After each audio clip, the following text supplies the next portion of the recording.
உலக மக்களே வணக்கம். தமிழ்நாட்டு முதலமைச்சர் எம்.கே. ஸ்டாலின் அவர்களே வணக்கம்.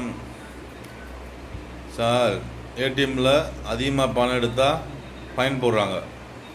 இந்த வாகனத்திலலாம் அதிகமாக சரக்கு ஏற்றுனா, லோடு ஏற்றுனா, ஆள் ஏற்றுனா ஃபைன் போடுவீங்களா?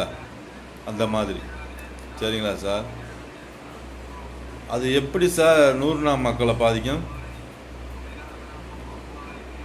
100 நாள் மக்கள், 100 நாள் வேலை செய்கிற மக்கள், ஒரு நாளைக்கு சம்பளம் எவ்வளோ சார்?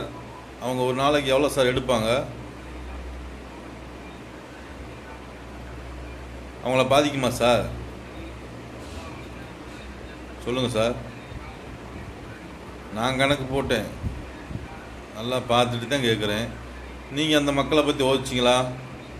அந்த மக்களுக்கு ஒரு நாளைக்கு எவ்வளோ சம்பளம், அவங்க எவ்வளோ எடுப்பாங்க, அவங்களுக்கு அந்த ஃபைன், ஏடிஎம்மில் ஃபைன் போடுறாங்களா, அந்த ஃபைன் அவங்கள பாதிக்குமா? சொல்லுங்கள் சார். அடுத்து ஏழை மக்களை பாதிக்கும்ன்றீங்க. ஏழை மக்களை எப்படி சார் பாதிக்கும்? ஒரு நாளைக்கு அவங்க எவ்வளோ சார் சம்பாதிக்கிறாங்க? ஏழை மக்கள் எவ்வளோ சார் பணம் எடுக்கிறாங்க? அவங்க எவ்வளோ சார் செலவு பண்ணுறாங்க? சொல்லுங்கள் சார்.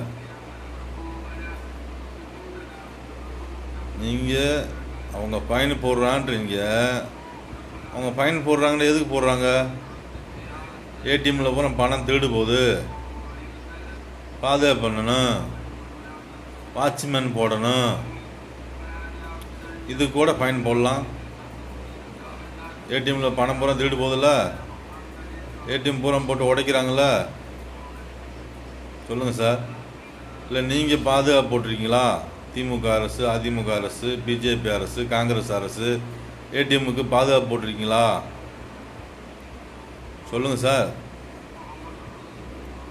உங்கள் தரப்பில், அரசு தரப்பில் ஏடிஎம்முக்கு பாதுகாப்பு போட்டிருக்கீங்களா? போலீஸ் பாதுகாப்பு போட்டிருக்கீங்களா? கேமரா இருக்குதுன்னு சொல்லக்கூடாது. கேமராலாம் அது முடிஞ்ச கதை. செத்து போன பின்னாடி தூக்கி போய் புதைக்கிறது மாதிரி. சரிங்களா? நீங்கள் சொல்லுங்கள் சார். ஏழை மக்களை பாதிக்கும்ன்றீங்க. ஏடிஎம்மில் ஃபைன் போட்டால் அது எப்படி பாதிக்கும்? யாரை பாதிக்குமோ அந்த மக்களை சொல்லுங்கள் சார். நல்லா கணக்கு வழக்கு பாருங்கள் சார். எண்ணெய் குடிச்ச நாயை விட்டுட்டு எதுக்கு வந்த நாயை அடிப்பாங்களாம். அந்த மாதிரி அடிக்காதீங்க சார். யாரை பாதிக்குமோ அவங்கள சொல்லுங்கள், கரெக்டாக சொல்லுங்கள்.